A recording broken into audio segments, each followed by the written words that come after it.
Everybody, Dan from the FMV Archive, and I was playing this cool game on my Steam Deck. It actually won. It worked on the Steam Deck great. I have played a lot of independent games that just are not Steam Deck compatible. We're here with a developer for This Is Adam. Thank you. Welcome. Thank you for joining the FMV Archive today. Yeah, it's my pleasure to be here, man. Awesome, awesome, awesome. So this is a really different type of game. You are Adam, or you're controlling Adam, I guess, and he is being controlled by this kind of omnipotent force that is kind of in this one room with him. Why don't you describe the game a little bit to us? Yeah, all right. So, yeah, this is Adam. You kind of described it perfectly.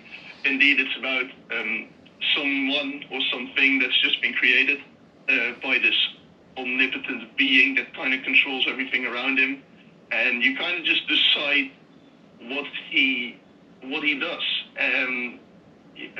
I guess the omnipotent being kind of just he narrates what's going on, and he lets you know if he disagrees with it, because really he wants to be fully in control, but really you are in control. So it's kind of like the Stanley Parable, when you can just follow him down and let him kind of decide for you, but you can also go against him and annoy him and see how he reacts to that. Good. So what was your inspiration for creating this?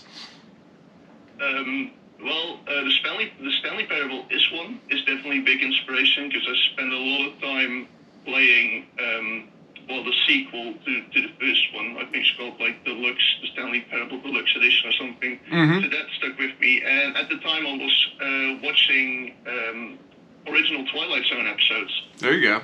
With it, and I got very into it, and the style just kind of, it really stuck with me. So I was like, okay, I want to do something that feels like the Twilight Zone and plays like the Stanley Parable. And thus I made this. It definitely does. Definitely has that type of vibe to it. Now, the choice that you have, the one thing that sticks out on this, even on the kind of, art for the game, is the actual character in this. Has this massive head on this human body, and it's somewhere in between, like, looking funny and absolutely creepy. It falls somewhere in between there. What was the decision to go with this kind of art package for the character instead of just a normal human being, I should say? Okay, so I wanted to have something that was really emotionless, I guess. And I mean, you can't just put a regular human there and try and get them not to react to anything. Or I could just make this big head and it doesn't respond to anything, because, it's just a big paper mache head. I asked a friend of mine to make it. And she started looking it up, and she drew a lot of inspiration from Frank Sidebottom, which is a singer, singer from Manchester.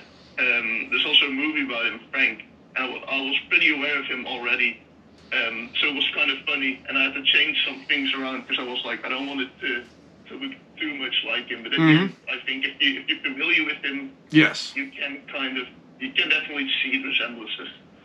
Oh yeah, no, it looks, like I said, it is, if you're going for the emotionless vibe, it definitely is that. So it's very odd at times, but it kind of fits everything perfectly, I think. I really like the look for it.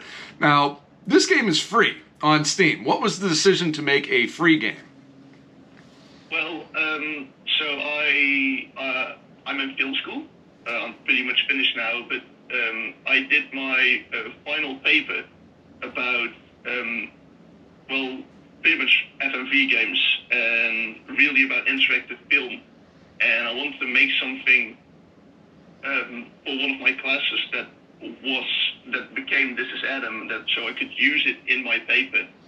And I made it, and I had we got a budget from school which was like €100. Okay.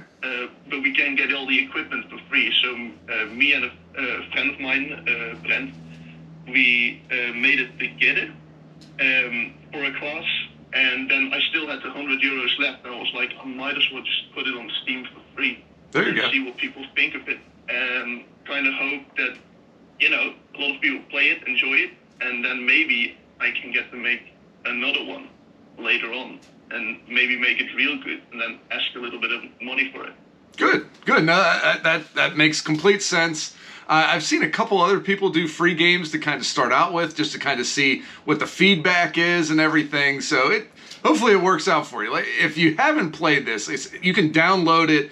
A full playthrough of this can take as little as 3 minutes. It can take as much as like 6 or 7 minutes, but you can rip through. I think I've probably got 6 to 10 different endings playing it for about 45 minutes. And it's definitely a different experience every time you play it. And one of the things I liked about it is it kind of, it makes you kind of question things yourself and think of, what should this guy really be picking in this scenario there? So how much thought was put into the choices that you make for this?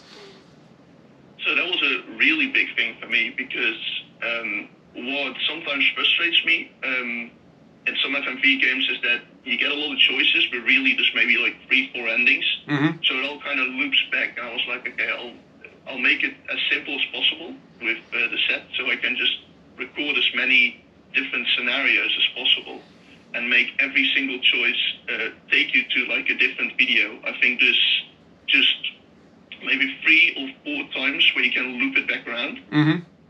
But for most of it, every single thing is a little different. And I made like a really big word tree.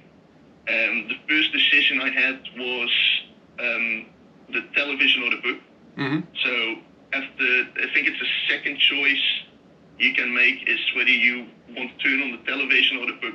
And then I made the book very enlightening and make it more discussion about theology and stuff. And then I made the television very media dependent and kind of, kind of brainwashy, which yeah. I guess you can definitely say about some media nowadays. Oh, yeah. And I was like, okay, so I started from there, and I made like a word tree, and I just kept going down and down and made a couple of options until I couldn't think of anything anymore. And I split them up pretty much between those two. Good. The other question I had, since you said you're an FMV gamer yourself, what are some of your favorite FMV games that you have played? So I've played quite a few of the Wales Interactive games. Yes. I think one I was very impressed with when I was, I think, 14 years old when I played it, 15 maybe, was called The Bunker. Yes. In the way that it felt very high-end to me back then. And it really stuck with me. And from there on, because I think that was 2014, 2015, and I started really looking into like the Sega CD and the Philips CDI a lot. Yeah. And some of those were like really wacky. They were like pretty much B-movie, B-movie stuff. And I was like, I love this. This is incredible. Why isn't there more of this? And then I think around the time when Her Story released, which I think I played shortly after release, then all this stuff came back up, and people were like, oh, remember, it was, it reminds me of those old FMV games, and now obviously a lot of them are back on Steam or any other modern platform. Like, I think even Plumbers Don't Wear Ties is on there, which is really just a low-end FMV game, even for the Sega CD times. And I've just kind of, I've kind of kept up with it. And right now, I've not really had access to a computer the last 3 years to play games, but now I've already started looking back into them, and I just saw something called Blippo Plus, which I think you also made a video for. Yeah, that's a very cool game, yes. It looks incredible, and I'm so ready to play it when I can. There was also a game which I played briefly a few years ago, but I really should play it again. It's called something about broadcast. It's like where you control like multi-camera stuff. Absolutely great game. Yes, that is a very fun game. I think what, with FMV gaming, especially not for broadcast, which makes that one really exciting, it's a huge game. I think it has the most footage ever for an FMV game. It's hundreds of hours, but what makes it great is there's actual gameplay with it too. Which makes it more interesting, and I think it makes it more broad appeal for gamers, because not only am I controlling video, which is fun, and the story branch trees are fun, but there's actually game elements to it. So I think that's what makes Not For Broadcast such a good game. Going back to the goofy old Sega CD ones like Ground Zero Texas, Night Trap, stuff like that. Do you see yourself, if you said you're in film school and you're finishing that up, do you find yourself going for the more, there's kind of, I would say kind of two main branches for FMV storytelling. It's either kind of a more movie-based or kind of a goofy-based one. Do you think you would go for the goofy, or you want to go the film horror genre? Where do you think you would be going for your next, if you had a full budget for a full FMV game that you could do a story for? What type of genres are you looking at? It's interesting because I think what I made with this is kind of in between it. I think if you just look at what This Is Adam, the story I tried to tell, I made it just put it into like a goofy kind of jacket. And I think that fits really well with what I'd like to do later. I really like to make it a little more goofy, and at the end of the day, a lot of these FMV games always were kind of goofy. And I kind of want to, I want to continue that. I do think there's a place for both, obviously, but I do think that what you just said, like, for example, Not For Broadcast, is so good, and it's exactly the way you said it. It's way more gameplay focused, and it uses the FMV just as the graphics, and it really has gameplay. And if I make another one, I really want to do something like that. Great. I think also, like the Blippo Plus, I haven't played it yet, but I think it's like an alien TV channel, and you flip through it. Exactly. I think that's incredible. That's such a neat idea that you can really only do on a PC or on a gaming console. I'd like to go that route, really try and use FMV in a way that can only be used in games. Yeah, storytelling through video games is something that I think is kind of the new genre of storytelling. There's definitely some unique things you can do for it. But since you're in film school, are you looking to do, you're going the feature film route? You want to get into TV? You want to get into some different type of video production? What would be your dream scenario when you come out here? My dream scenario would really be that I eventually get myself into a position where I can kind of do everything I'd like to do, and I would not like to limit myself to any industry, I guess. Okay. I would, obviously I'm in film school, so if I can, feature films is always what I've dreamed of. But I'd imagine if I'd be able to make a film one day, which I really hope I am, and then I get the itch to make something FMV game and gaming related, I want to do that, and I want to get into a position where I'm able to do anything, because the two greatest loves, I guess, of my life are film and gaming. So I definitely don't want to close one door for the other. But if you'd ask now which you really want to make next, it'd be the feature film. Awesome. What genres are you big into? Well, okay, here's one for you. Favorite film? What's your favorite film of all time? My favorite film would be, I think, it's hard. So there's a Dutch film called Spoorloos. I'm familiar with that. Yeah. Yeah, I think that one, it really blew my mind, because it was one of the first books also I read in Dutch that really stuck with me. And, that film is incredible. It's better than the book, even, I'd say. It is very good, yes. It's incredible. And then you have The Truman Show, which I deeply love, and Paris, Texas. So okay, there you go. I do like, I guess, really in the 90s, when really the auteur cinema was kind of mixing with the big budget stuff. I think, now look at One Battle After Another as well. I think those kind of movies are probably the route I'd love to go in one day. Good. So more of the storytelling then, I would say you're leaning towards then. Yeah, definitely. Yeah, this stuff like going from set piece to set piece, but no, I'm definitely more into telling a story in really any medium that you can get your hands into. Awesome. So, video game wise, what is your what are some of your favorite all-time video games? Just stories or like? Either or. It could be Pac-Man, whatever you like playing. Yes, I definitely love arcade games as well. But I think if I name my favorite stories, I think Model 3. It's a Japanese game that got translated by a bunch of guys. The first game was called Earth, and the second game was called Earthbound, I think, and that one released in America. That is probably also my favorite video game story that I've ever had in a video game. Then I've been playing a lot of Red Dead Redemption 2, which just breaks you down. And then Nier Automata has a very interesting story, and it's very strange. And that's also a story that can only be told through a medium like video games, which makes it incredibly interesting automatically. Yes, yeah, definitely, absolutely. It's some good choices there. Red Dead Redemption is still a great game. I think we're talking 10, 12 years that it's been out now, and people are still playing it. So that says something for it.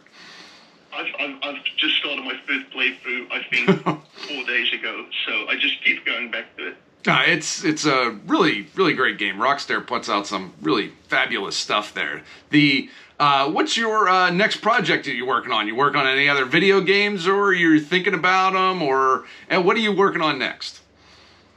Right now, I'm in pre-production for a new short film, and I'm post-production for another one. Awesome. There is a plan to make another FMV game. I just gotta figure out, how to get that off the ground, because I'm not at school anymore, so I don't get all the free stuff to lend out. So I think that's definitely a different way of financing stuff, I think. But that's definitely something I'm looking forward to. And meanwhile, I'm also trying to finish up a feature film script, so that if I have any success with these short films, that maybe somehow I can get something made and pitch something to someone that can really do something for me. Well, sounds like you've got definitely a lot of stuff going on, and I really really appreciate you coming on here, because I think it's interesting for people to kind of get a back. One other question about This Is Adam. What the set design? It's very simple. Again, when you said Twilight Zone, it definitely has that vibe to it. You're kind of in this other world. How much thought went into the set design for it? Well, so I started out with the eternally black kind of thing, it's just an endless void what you're looking into, and that's really what started it. It was really a DIY setup. It was really, we just took a classroom, emptied it, threw down this big cloth, hung it up. We had one lamp which we hang above the set. And then we tried to get as much stuff that looked old and that really stood out. So everything that was red, we automatically chose that. So it really looks like there's some kind of depth there. And we really just went around. We went around everywhere to try and get some stuff, and we got a few things like the old TV I got from a friend of mine, and it was really what we did was we wrote the script first, and then we tried to get the stuff afterwards what we needed. So we only knew we needed the phone because it was in the script, and we really didn't let us dictate from, okay, what do we have, what don't we have. We just wrote it down, and then we just got stuff that matched it.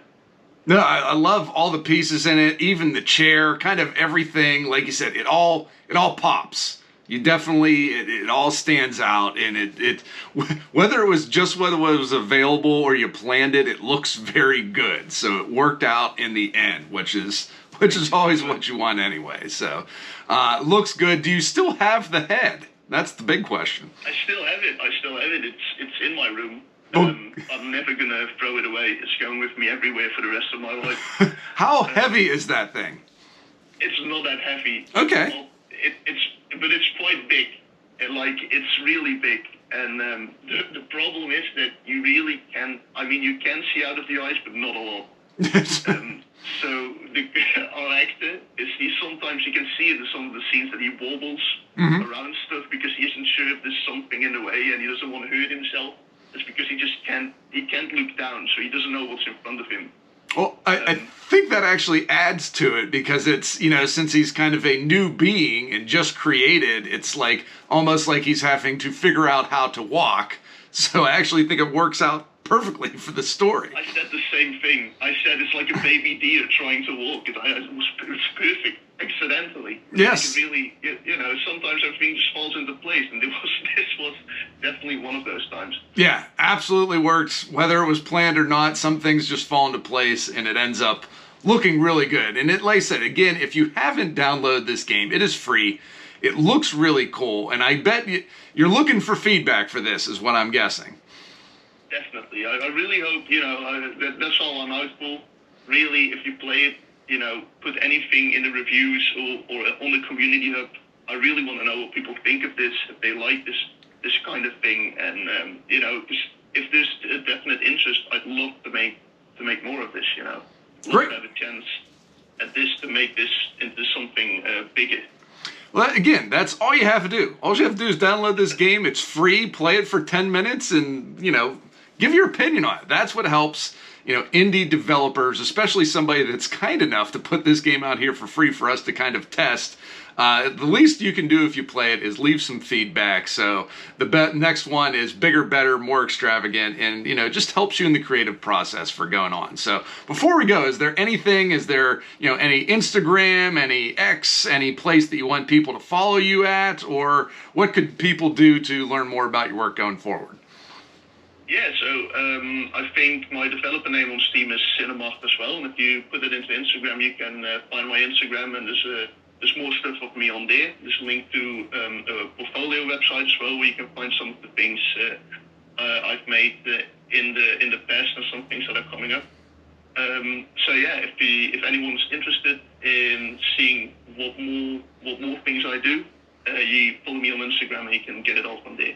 Cool, great. Well, thank you, Mart. This is really a great interview. I'm going to thank you for coming to the FMV Archive. Really appreciate it.